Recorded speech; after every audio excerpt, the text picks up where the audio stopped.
नमस्कार, city centre show में आपका स्वागत है। नई दिल्ली से मैं हूं पूजा भारद्वाज। तो आज ये शो हम नई दिल्ली से लेकर हाजिर हैं इंडिया गेट के सामने। और सबसे पहले आप ये नजारा देख लें, आसपास लोगों में क्रेज सेल्फीज लेने का। तो G20 के मद्देनजर किस तरह से सुरक्षा चाक चौबंद है, जमीन से लेकर आसमान तक। आइए आपको रविश रंजन शुक्ला की इस रिपोर्ट में दिखाते हैं। दिल्ली पुलिस के कमांडो का जांबाज प्रदर्शन। G20 में आने वाले मेहमानों की सुरक्षा के लिए NSG की देखरेख में दिल्ली पुलिस के 181 कमांडो ने इस तरह की ट्रेनिंग ली है। हेलीकॉप्टर स्लिदरिंग ट्रेनिंग मॉड्यूल है, जिसमें डिफरेंट स्टेजेस से 3 मीटर, 5 मीटर, 10 मीटर की हाइट से ये जो है थ्रू रोप के जरिए से नीचे उतर रहे हैं। अगर इस तरह की कोई सिचुएशन आती है पुलिसिंग में तो उसको डील करने के लिए। और यही वजह है कि पैरामिलिट्री फोर्स से लेकर और दिल्ली पुलिस जो कि नोडल सुरक्षा एजेंसी है G20 के लिहाज से, वो सारे लोग अलग अलग जगहों पर मॉक ड्रिल कर रहे हैं। इसके अलावा 50 से ज़्यादा जो सुरक्षा दस्ते हैं वो CRPF की तरफ से तैनात किया गया है। स्नाइफर्स को लगाया गया है।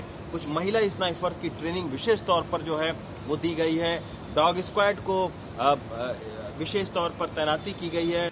लुटियन जोन ही नहीं, पूरी दिल्ली इस वक्त हाई अलर्ट पर है।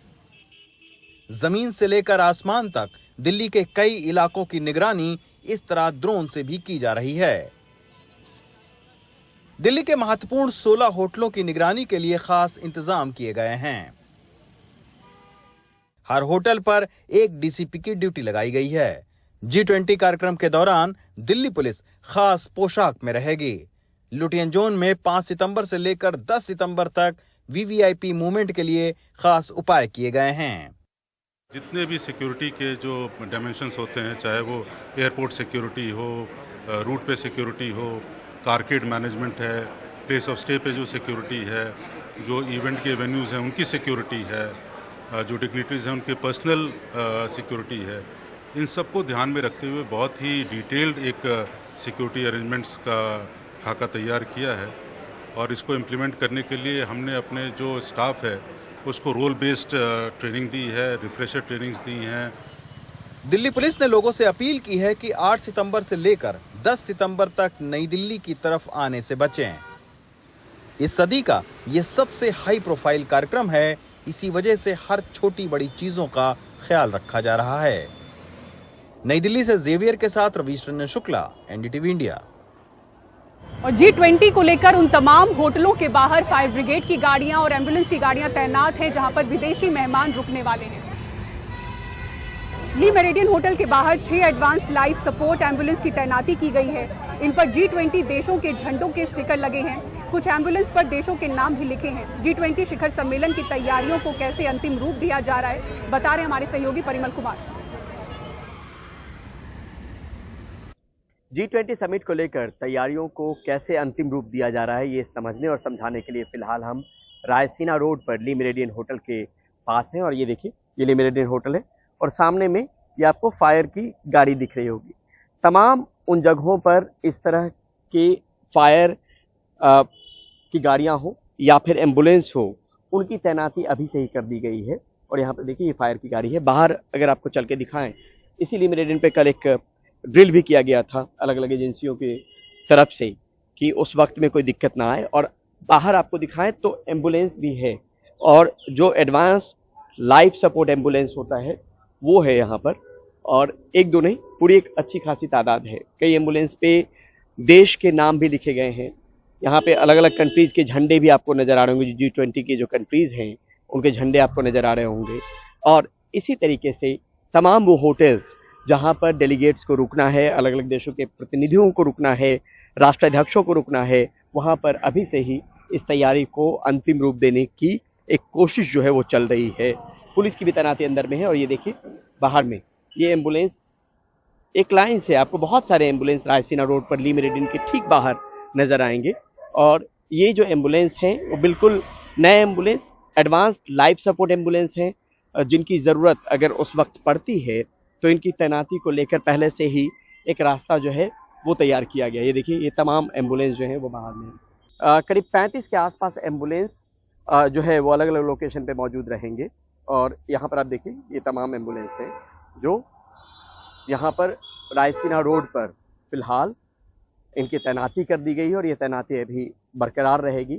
और ये तमाम इंतजाम जब इस तरह के बड़े आयोजन होते हैं तो उससे पहले किया जाता है, चाहे फायर की गाड़ी हो, एम्बुलेंस की गाड़ी हो, पुलिस की मौजूदगी हो, वो तमाम चीज़ें फिलहाल ये दिखनी शुरू हो गई है। तो एक तैयारियों को अंतिम रूप देने की ये कोशिश और कवायद है।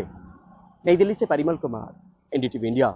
और मुंबई में विपक्षी गठबंधन INDIA की 2 दिनों की बैठक खत्म हो चुकी है। इस बैठक में 3 प्रस्ताव पास किए गए हैं। विपक्षी मोर्चे ने 13 सदस्यों की समन्वय समिति का गठन कर दिया है। बैठक में 2024 का चुनाव साथ लड़ने का प्रस्ताव पास किया गया। प्रस्ताव में सहयोग की भावना से सीट शेयरिंग की बात कही गई है। बैठक के बाद साझा प्रेस कॉन्फ्रेंस को संबोधित करते हुए कांग्रेस अध्यक्ष मल्लिकार्जुन खड़गे ने बीजेपी को घेरा। INDIA गठबंधन का लोगो नहीं जारी हुआ, साथ ही संयोजक को लेकर भी सस्पेंस खत्म नहीं हुआ। और सभी अलायंस पार्टी के मेंबर्स मुंबई के ग्रैंड हयात होटल में पिछले 2 दिनों से विपक्षी नेताओं की चल रही बैठक शुक्रवार को खत्म हो गई। बैठक में 3 प्रस्ताव पारित किए गए। 2024 का चुनाव गठबंधन में मिलकर लड़ना, सीटों का बंटवारा जल्द पूरा करना, जनता के मुद्दों को देश के अलग अलग हिस्सों में जनसभाओं के जरिए पहुंचाना शामिल है। बैठक में 14 सदस्यीय हाई पावर कोऑर्डिनेशन कमेटी का गठन भी किया गया। समिति में KC वेणुगोपाल, शरद पवार, TR बालू, हेमंत सोरेन, संजय राउत, तेजस्वी यादव, अभिषेक बनर्जी, राघव चड्ढा, जावेद अली खान, लल्लन सिंह, D राजा, उमर अब्दुल्ला, महबूबा मुफ्ती के नाम है।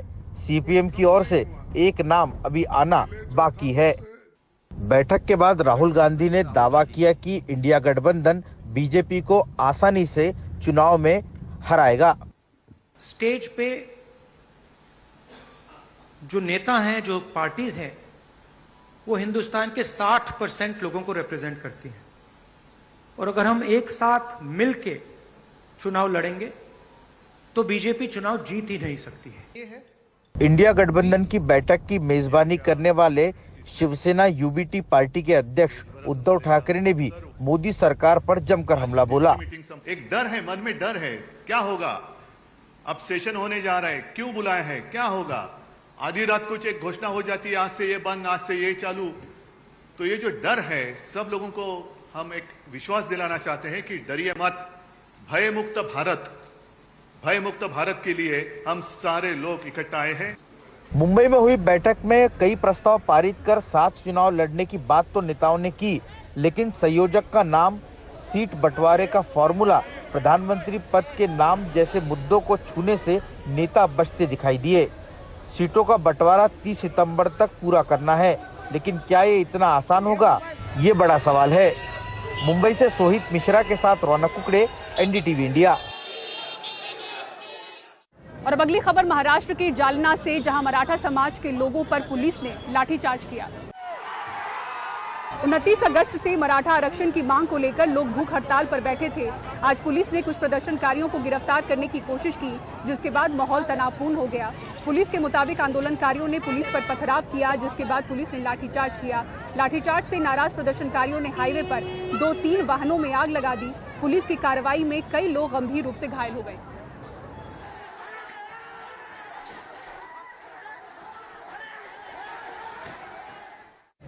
केंद्रीय मंत्री कौशल किशोर के घर एक युवक की गोली मारकर हत्या हुई। लखनऊ में जो ये वारदात हुई है, मौके से मंत्री के बेटे की पिस्टल बरामद हुई है। पुलिस जांच में जुटी है। क्या है पूरा मामला, आलोक पांडे की इस रिपोर्ट में आपको दिखाते हैं। बीजेपी के सांसद और केंद्र सरकार में मंत्री कौशल किशोर के घर में कत्ल। मंत्री के एक घर में 30 साल के विनय श्रीवास्तव का शव सुबह 4 बजे मिला। हालांकि मंत्री इस घर में नहीं रहते हैं। मौकाए वारदात से एक पिस्टल मिली, जो केंद्रीय मंत्री के बेटे विकास किशोर के नाम से है। मृतक विकास किशोर का दोस्त था। मंत्री कौशल किशोर का दावा है कि वारदात के वक्त उनका बेटा घर पर मौजूद नहीं था। मृतक के भाई ने ये बात मानी है, लेकिन उसे किसी साजिश का शक है। ये समझी बूझी साजिश है और मेरे भाई को मारा गया है। मेरे भाई की हत्या की गई है। मेरे भाई की हत्या की गई है। बस मैं इतना ही कहूँगा।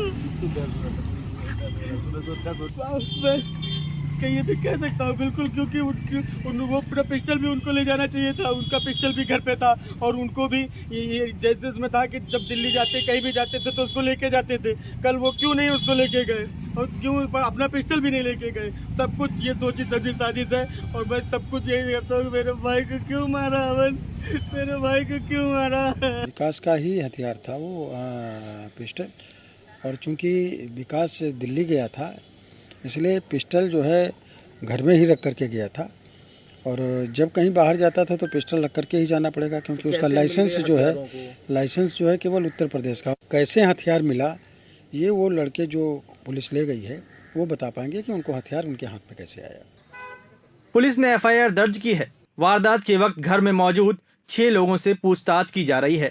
इन तीनों को गिरफ्तार किया गया, अजय रावत को, अंकित वर्मा को और शमीम और बाबा से, और इनसे भी पूछताछ की गई पुलिस के द्वारा।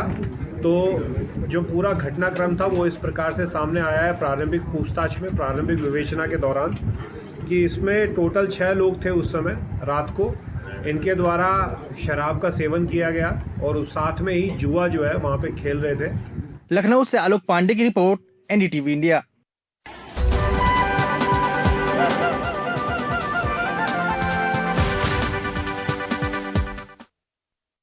और चंद्रमा के बाद अब भारत की नजर सूर्य पर है। पहला सूर्य मिशन इसरो लॉन्च कर रहा है 2 सितंबर को। आदित्य L1 क्या है तैयारियां, दिखाते हैं आपको। भारतीय स्पेस एजेंसी ने इस मिशन को नाम दिया है आदित्य L1, जिसके जरिए वैज्ञानिक सूर्य के बारे में जानकारी जुटाएंगे। मिशन के लिए श्रीहरिकोटा के सतीश धवन स्पेस सेंटर से रॉकेट को लॉन्च किया जाएगा, जो करीब 15 लाख किलोमीटर की दूरी तय करेगा।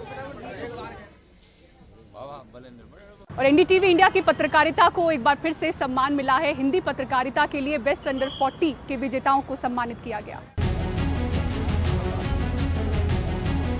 क्या किसी को इन गांव वालों की इन समस्या से फर्क भी पड़ता है? हाड़गांव तालुका में रहने वाले लोग रोजाना जान जोखिम में डालकर पेड़गंगा नदी पार करते हैं। भगवान का नाम लेकर अब आते जाते। पुलिस कब आई थी गाँव में? हाँ सर। अच्छा ठीक है, मैं उतनी गुजराती नहीं जानता, ये इतनी हिंदी नहीं जानते। इस एक्सप्रेसवे पर आए और खुद गाड़ी नहीं चलाई तो क्या फायदा? 120 की स्पीड पर ये गाड़ी चल रही है। Sharad Sharma, senior special correspondent NDTV India, congratulations. कुछ पुलिसकर्मी भी यहाँ पर मौजूद हैं। तो मीडिया को क्यों रोका गया? चलिए आप प्लीज कोऑपरेट कीजिए। हमारे सामने ही 2 लोगों को डिटेन कर लिया जाता है। Pooja Bhardwaj, associate editor, current affairs, NDTV India. Right now we are at Surat airport, you can see sir कितने विधायक हैं, मेजॉरिटी है। बहुत संवेदनशील मामला है। Saurabh Shukla, senior special correspondent NDTV India. और सिटी सेंटर शो में फिलहाल इतना ही। नई दिल्ली इंडिया गेट से पूरी टीम को दीजिए इजाजत। खबरों के लिए देखते रहें एनडीटीवी इंडिया। नमस्कार।